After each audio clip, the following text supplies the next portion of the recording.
Metro rail మొదటి దశ స్వాధీనం, రెండో దశ విస్తరణ అంశంలో కేంద్రం కొత్త మెలిక పెట్టింది. హైదరాబాద్ మెట్రో రైలుపై నెలన్నర క్రితం సీఎం రేవంత్ కేంద్ర మంత్రుల మధ్య జరిగిన ఒప్పందం కార్యరూపం దాల్చకపోగా మొదటి దశ స్వాధీనానికి అవసరమైన నిధుల రుణ సేకరణ బాధ్యతను మళ్లీ రాష్ట్రంపైనే పెట్టినట్లు విశ్వసనీయంగా తెలిసింది. మరోవైపు మొదటి దశ స్వాధీనం, రెండో దశ విస్తరణకు కావాల్సిన నిధుల అంచనా, రుణ సేకరణ కోసం ఎస్బీఐ క్యాప్స్ ను కేంద్రం కన్సల్టెంట్ గా నియమించింది. కానీ ఈ అంశంపై ఎస్బీఐ క్యాప్స్ ఒక్క అడుగు కూడా ముందుకు వేయలేదు.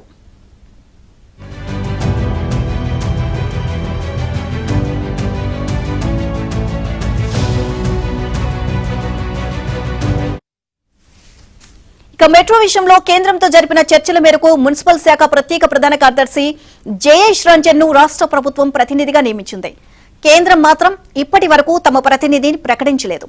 ఎస్బీఐ క్యాప్స్ ప్రతినిధి ఎవరు అన్నది తేలలేదు. హైదరాబాద్ లో మెట్రో రైల్ మార్గాన్ని విస్తరించాలని రాష్ట్ర ప్రభుత్వం నిర్ణయించింది.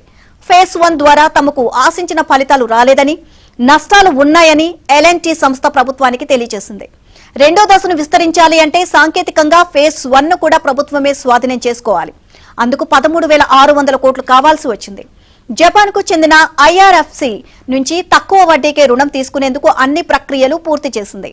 ఈ క్రమంలోనే హైదరాబాద్ మెట్రో రైలు మొదటి దశకు రుణం మంజూరు రెండో దశ విస్తరణపై జూన్లో సీఎం రేవంత్ కేంద్ర మంత్రులతో చర్చించారు.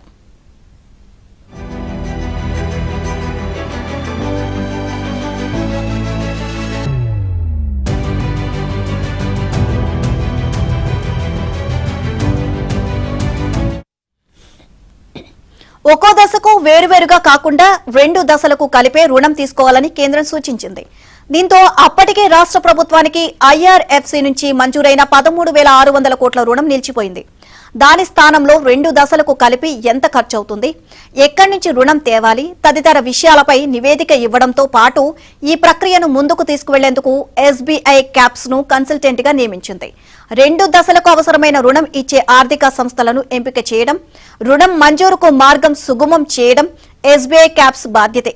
ఈ అంశంపై ఎస్బీఐ క్యాప్స్ 2 నెలల్లోపే నివేదికను అందించాలని సూచించారు. కానీ నెలన్నర గడిచినా ఒక్క అడుగు ముందుకు పడకపోవడం గమనార్హం.